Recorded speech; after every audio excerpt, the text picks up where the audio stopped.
Set theory 7वीं जमात के 11वें सबक में खुश आमदीद। आज हम गैर मुश्तरक सेट के बारे में बात करेंगे। गैर मुश्तरक सेट को डिसजॉइंट सेट भी कहते हैं, अंग्रेजी में डिसजॉइंट सेट। जैसे कि नाम से जाहिर है, गैर मुश्तरक सेट का मतलब ये होगा कि अगर ऐसे दो सेट हों या उससे भी ज्यादा हों जिनमें कोई भी रुकन मुश्तरक ना हो, तो ऐसे सेट गैर मुश्तरक कहलाते हैं।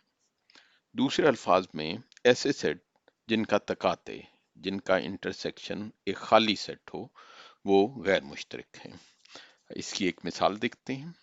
देखिए कि एक एक मिसाल है, ए जो है वो 2 4 6 है, बी जो है वो 1 5 9 10 है।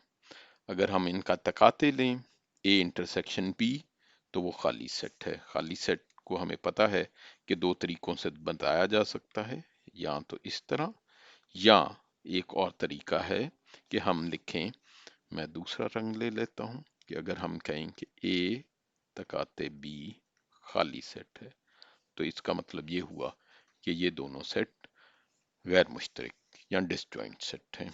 एक और मिसाल देख लेते हैं। ए जो है वो, या हम इसको ए की जगह, जैसे कि आमतौर पे कहा जाता है, ई कर देते हैं। ई जो है वो इवन सेट है, यानी कि जुफ्त आदाद का, जुफ्त आदाद का सेट, आदाद का सेट। तो ई जो है इवन, अंग्रेजी में से इवन कहते हैं, इवन नंबर्स, जुफ्त आदाद का सेट।